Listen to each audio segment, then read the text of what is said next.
Assalamualaikum dan salam sejahtera. Saya Muhammad Saiful Nizam bin Syafi'i, nombor metrik 265991, ingin membentangkan tugasan kumpulan berkaitan dengan GST Singapura. GST telah dilaksanakan di hampir 160 negara dengan pengalaman dan rintangan yang berbeza. Singapura telah melaksanakan GST pada 1 April 1994 dan berjaya berdasarkan kelebihan serta memperkuat daya tahan ekonomi. Sistem ini juga dituntut untuk meningkatkan daya saing sebuah negara. GST terbukti menjadi sistem cukai yang lebih adil untuk mengatasi cukai sebelumnya, yang tidak hanya terhad skopnya tetapi juga dilengkapi dengan beberapa kelemahan yang wujud. Oleh itu, untuk mencapai kesedaran yang diinginkan mengenai GST adalah mustahak bahawa semua rakyat Singapura mempunyai tahap pemahaman yang diperlukan dari segi konsep ruang lingkup, cas dan mekanisme. Lembaga hasil dalam negeri Singapura bertindak sebagai ejen kerajaan Singapura dan mentadbir, menilai, mengumpulkan dan menguatkuasakan pembayaran GST. Pengenalan GST dilihat sebagai kaedah untuk menurunkan kadar cukai pendapatan peribadi dan korporat sambil mengekalkan asas pendapatan yang stabil bagi kerajaan Singapura.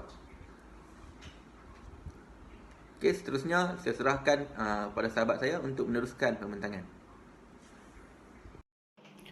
Assalamualaikum warahmatullahi wabarakatuh. Nama saya Muhammad Rami Sudi bin Rosli, nombor metrik 266632. Okey, saya diberi tajuk kesan pelaksanaan GST. Okey, sejak pelaksanaan GST kita dapat lihat terdapat beberapa kritikan seperti pentadbir, rakyat dan ahli politik, di mana sebilangan pentadbir atau pengkritik dia menganggap bahawa GST ini adalah merupakan cukai regresif yang mana ia membawa maksud bahawa orang yang miskin perlu membayar lebih banyak sebagai peratusan dari pendapatan mereka daripada individu yang kaya. Okay. Yang lain menegaskan bahawa persoalan yang lebih penting untuk ditanyakan bukanlah sama ada GST bersifat regresif, tetapi adakah GST lebih regresif daripada cukai tidak langsung, iaitu cukai jalan, exercise dan perolehan, yang ini membawa maksud bukan cukai pendapatan kerana itu adalah cukai langsung. Untuk mengekalkan sifat-sifat progresif dari jumlah cukai dan pemindahan ke atas individu, Singapura telah menurunkan cukai pendapatan bagi mereka yang berpendapatan rendah, yang mana orang yang berpendapatan rendah akan bayar cukai yang rendah berbanding dengan orang yang berpendapatan tinggi, dia akan lebih tinggi membayar cukai. Dan juga melaksanakan pembayaran pindahan langsung kepada golongan berpendapatan rendah yang mengakibatkan beban secara keseluruhan lebih rendah bagi kebanyakan rumah tangga Singapura. Pengimbangan ini termasuk cukai pendapatan yang lebih rendah, cukai harta tanah yang lebih rendah, potongan harga sewa dan perkhidmatan, dan pemeliharaan perumahan awam dan subsidi tambahan untuk kesihatan, pendidikan serta perkhidmatan masyarakat. Okey, kita dapat lihat hasil daripada pemotongan cukai pendapatan, pelepasan cukai tambahan dan rebat pada tahun 1994, kira-kira 70% individu yang biasa membayar cukai pendapatan tidak lagi diperlukan untuk membayarnya. Sekian, terima kasih. Saya Ananti Rawit, anak perawat, metrik nombor 266520. Hari ini saya akan membentangkan berkenaan dengan cukai barang dan perkhidmatan ataupun dikenali sebagai GST. Terdapat 4 faktor utama berkenaan dengan kesan positif terhadap GST. Yang pertama, iaitu lebih rendah cukai. Yang kedua, peningkatan pelaburan asing. Yang ketiga, kurangkan kos menjalankan perniagaan. Yang keempat, keterusan. Marilah kita terangkan terlebih dahulu berkenaan dengan kesan positif terhadap GST. Ia menjadi satu langkah yang sangat penting dalam bidang pembaharuan cukai di Singapura. GST diharapkan dapat mengurangkan cukai berganda secara signifikan dan menjadikan pencukaian menjadi mudah bagi industri. Bagi pelanggan akhir, yang paling berfaedah adalah dari segi pengurangan beban cukai keseluruhan barang dan perkhidmatan. Pengenalan GST juga akan menjadikan produk Singapura berdaya saing di pasaran domestik dan antarabangsa. Akhir sekali, GST kerana sifatnya yang telus akan lebih mudah ditadbir. Yang kedua, lebih rendah cukai. Ia membolehkan kerajaan mendapatkan cukai korporat dan peribadi yang lebih rendah dan seterusnya menggalakkan lebih banyak pelabur asing. ianya membawa kepada pertumbuhan ekonomi secara keseluruhan. Yang kedua, peningkatan pelaburan asing.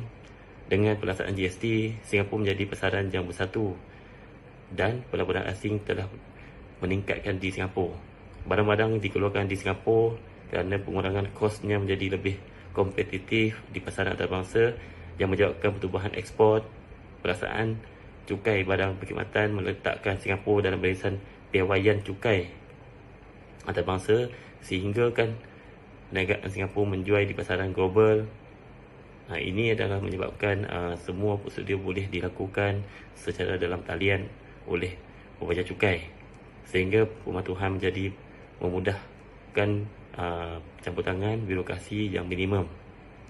Yang ketiga, kurangkan kos menjalankan perniagaan. Sekarang rakyat tidak perlu membayar cukai yang berlainan di negeri yang lainan. Ini adalah salah satu sistem pencukaian untuk semua negeri di Singapura, dan oleh itu kerajaan telah menyingkirkan pelbagai cukai dan duti ke atas perniagaan. Kos menjalankan perniagaan dikurangkan, dengan itu ia menyumbangkan kepada harga yang lebih rendah. Yang terakhir, keterusan. Undang-undang cukai tidak langsung akan lebih terus setelah pelaksanaan GST. Oleh kerana di bawah GST, seluruh rantaian bekalan akan dikenakan cukai pada setiap peringkat dengan kredit cukai yang dibayar pada tahap sebelumnya terhadap untuk dimatikan pada tahap pembekalan berikutnya. Ini akan memudahkan untuk membezakan ekonomi dan nilai cukai bekalan. Akhirnya, ini akan membantu industri untuk mengambil kredit dan kerajaan untuk mengesahkan kebenaran cukai yang dibayar oleh pengguna mengetahui jumlah cukai yang tepat dibayar. Saya Muhammad Adif bin Haji Abdullah Daud, nombor metrik 266642. Saya akan mengupas sedikit berkaitan dengan kesan negatif pelaksanaan GST. Isu utama mengenai pelaksanaan GST oleh kerajaan adalah kos barang yang meningkat akan membebankan rakyat. Jadi kerajaan mendakwa bahawa ia tidak akan merugikan perniagaan dan membebankan orang ramai kerana cukai yang dibayar atas input pada tahap sebelumnya boleh dituntut atau dikurangkan. Walau bagaimanapun, pelaksanaan GST ini membawa banyak kesan positif, namun terdapat beberapa kesan negatif yang wujud akibat pelaksanaan GST ini yang memberikan impak yang terkesannya yang paling besar adalah kepada rakyat. Sebagai contoh, ia memberi kesan kepada perusahaan kecil dan sederhana PKS akan mempunyai beban cukai yang lebih tinggi berbanding sebelumnya. Kemudian hal ataupun isu-isu pengangguran semakin meningkat. Selain itu, kesan ke atas hartanah ke atas harta tanah juga akan terkesan, dan yang akhir sekali dari segi sektor telekomunikasi juga kerana segala penglibatan ini akan melibatkan GST dan sudah pasti rakyat terkesan dari segi keseluruhan. Ini kerana ada rakyat ataupun peniaga yang membuat perniagaan besar dan juga perniagaan kecil, tetapi perniagaan kecil inilah yang paling besar sekali menanggung kesan tersebut. Sekian, terima kasih.